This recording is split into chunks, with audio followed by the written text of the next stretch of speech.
ATMs spitting out cash like a broken slot machine. Shadowy figures stuffing bags with money. Millions vanishing without a trace. Sounds like a movie, right? Well, that's the wild world of cybercrime we're diving into today, the Carbanak Group. These guys pulled off one of the biggest bank heists in history. We're talking an estimated $1 billion, stolen over 2 years from banks all over the globe. It's a story that seems ripped from a Hollywood movie, but it's all too real. And what's fascinating is that they often use surprisingly simple methods to infiltrate these bank systems. We'll trace their steps starting with a single email. That triggered this whole chain of events and ended up compromising over 100 banks in 30 countries. Okay, so let's rewind to April 8th, 2014, in Ukraine. Our story begins with Maxim, a bank employee who, Absolutely. let's face it, had a habit many of us are guilty of, skipping those Windows Update reminders. Yeah. An email popped up in Maxim's inbox. Seemingly from a coworker. It looked harmless enough, just a Word document, but some federal law compliance stuff, the kind of thing you feel like you have to open. But tucked inside that document was a nasty surprise. It was a type of attack called a zero-day exploit, meaning it targeted a vulnerability in Microsoft Word. That was unknown at the time, so there wasn't even a patch available yet. Clicking that document downloaded malware, essentially handing the hackers a secret backdoor right into the bank's entire network. Wow. It's scary how one little click can have such massive consequences. So the hackers are in. But they don't make a move right away. They go dark. Why?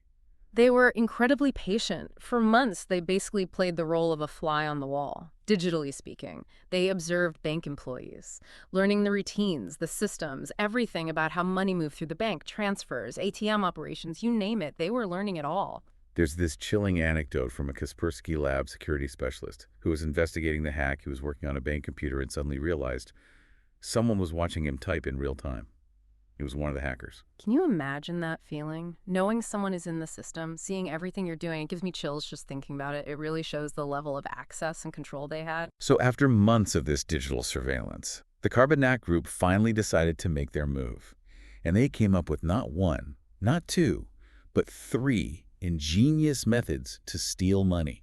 Oh, wow. Yeah. Their first method targeted accounts used for managing transactions between banks. They'd siphon money into their own accounts, but manipulate the balances, so it wouldn't immediately trigger any alarms. Banks typically check these accounts every 10 hours, giving them a window to operate undetected. Clever. But their second method is straight out of Heist movie. Hacking ATMs to dispense cash to their accomplices. They called these accomplices money mules.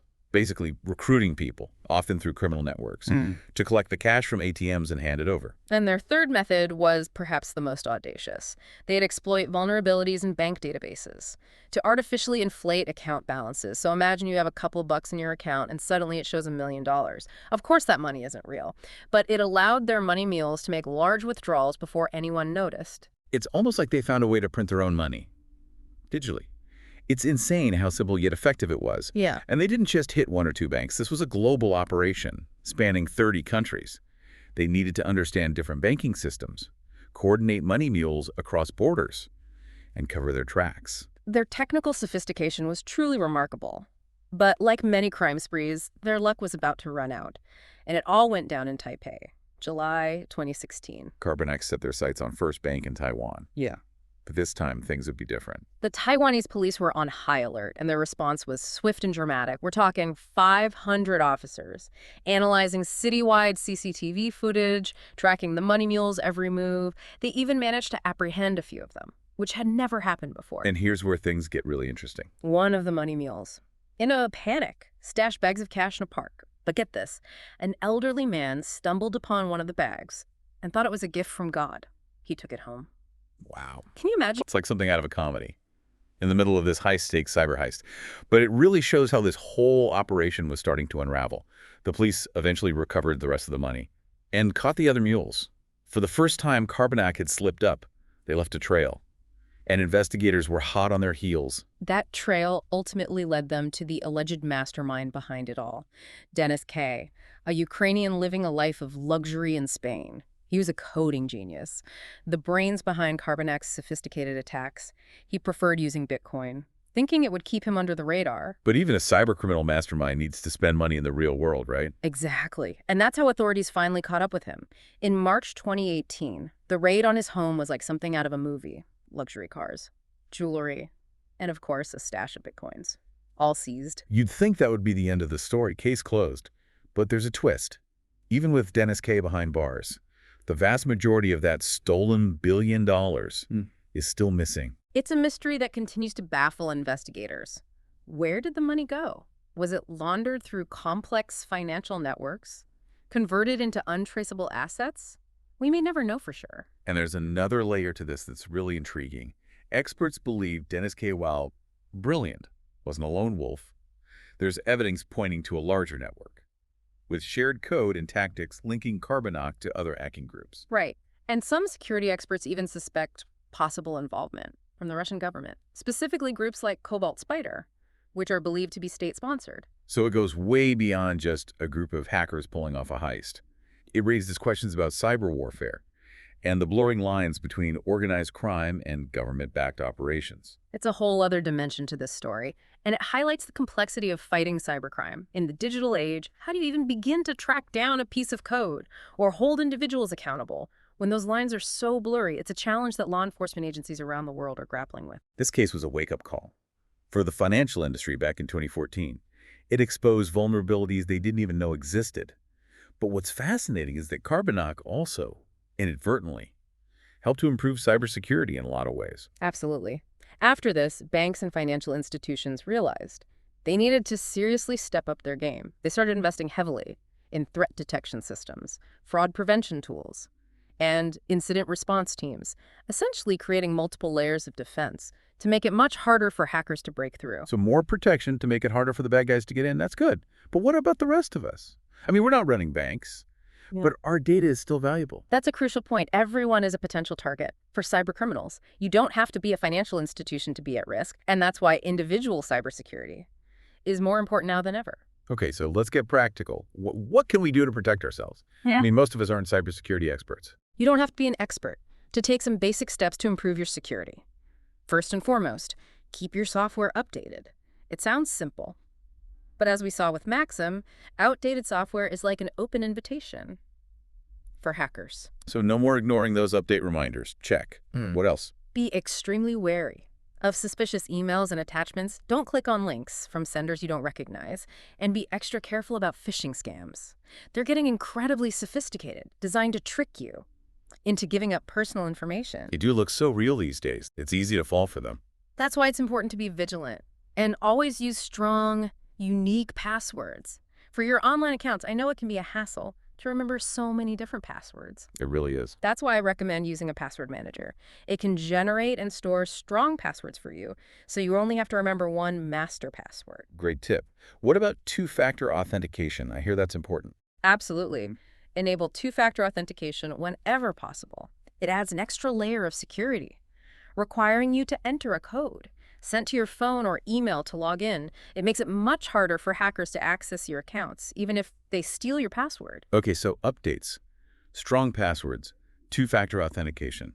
Got it. Yeah. It's like basic hygiene for the digital age, right? Exactly. And it's an ongoing process. New threats are emerging all the time, so we need to stay informed and adapt our defenses accordingly. It's a never-ending game of cat and mouse, isn't it? It is. But the good news is that we're not powerless. We can take steps to protect ourselves and our digital lives. The Carbanak case showed us the devastating consequences of cybercrime, but it also spurred a lot of positive change in the cybersecurity landscape. We've learned a lot since then, and we continue to learn and adapt. So even though most of the Carbanak loot is still missing, there are valuable lessons we can take away from this whole story. Absolutely. And those lessons can help us navigate the increasingly complex world of cybersecurity and protect ourselves in this digital age. But there's one more aspect of the story that I find particularly fascinating. We've been talking about this Carbanak heist, this mind-blowing story of cybercrime that spans the globe. We've covered the technical details, the impact on the financial world, and how it's even pushed cybersecurity forward. But there's one piece of the puzzle we haven't explored yet. The human element. Exactly. What makes someone decide to become a cyber criminal in the first place? What drives them to mastermind a heist of this magnitude? It's a question that's both fascinating and a little unsettling, isn't it? We tend to picture hackers as these shadowy figures in hoodies, hunched over glowing screens, driven by greed, or maybe a thirst for chaos. But is it really that simple? The truth is, the motivations behind cybercrime are as varied and complex as the people involved. So it's not just about the money. Money is certainly a factor in many cases. The allure of quick riches, especially in parts of the world with limited economic opportunities, can be a powerful motivator. Think about those money mules recruited through organized crime. For them, it was a chance to escape poverty, even if it meant taking a huge risk. Oh, that makes sense. But you're saying there are other reasons too. Absolutely. Some hackers are driven by the challenge, almost like a game. They want to test their skills against the most secure systems in the world to prove they can outsmart anyone. There's a certain thrill. That comes with breaking into a system that's supposed to be impenetrable. It's a digital cat-and-mouse game where the pursuit of knowledge and mastery becomes the driving force. I can see how that would be appealing Hmm. to a certain type of mind. It's almost like solving a complex puzzle, except the puzzle is the global financial system. But there's also a certain level of detachment involved, right? Yeah. When you're operating a digital world, it's easy to forget they're real people. Hmm. On the other end of those transactions, You've hit on a really important point. The internet can create a sense of anonymity, a distance from the real-world consequences of your actions.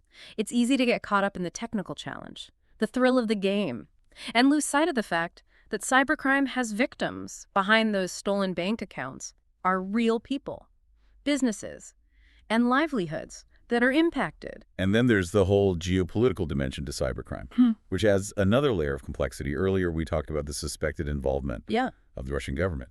In sponsoring cyber attacks, that's a whole different ballgame. it is. In those cases, the motivations might be political or strategic. Cyber warfare has become a powerful tool in international conflicts, a way to disrupt economies, spread misinformation, and exert influence. Without resorting to traditional military force, it's a lot harder to trace and attribute these attacks, which makes them even more dangerous. So we've got financial gain, the thrill of the challenge, the allure of anonymity, and even political motivations. It's like a whole spectrum of reasons why someone might turn to cybercrime. It's pretty clear that there's no easy answer here. Yeah. But regardless of the why, the impact is real. And it's something we all need to be aware of. I couldn't agree more. As our lives become increasingly intertwined with technology, the stakes keep getting higher. The Carbanak case was a wake-up call for the financial industry, but it also highlighted the need for greater awareness and education around cybersecurity. For everyone, it's not just an IT issue anymore, it's a societal issue. That affects us all. It's like we're all players in this digital game now, whether we like it or not. And the better we understand the rules of the game, the better equipped we are to protect ourselves. It's about knowing the risks, taking precautions, and recognizing that cybersecurity is a shared responsibility. Exactly. We all have a role to play in this, from individuals practicing good digital hygiene to governments enacting policies to combat cybercrime, and businesses investing in robust security measures. It's an ongoing process of learning, adapting, and working together to create a safer and more secure digital world.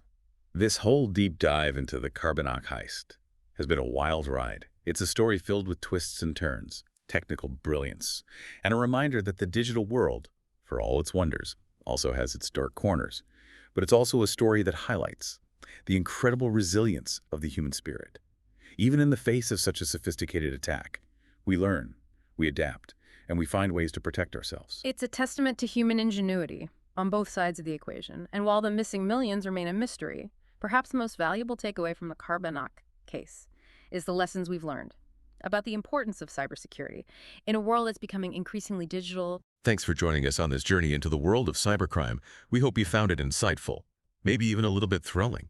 And who knows, maybe it even inspired you to update your passwords and double-check those suspicious emails. Until next time, stay safe out there in the digital world.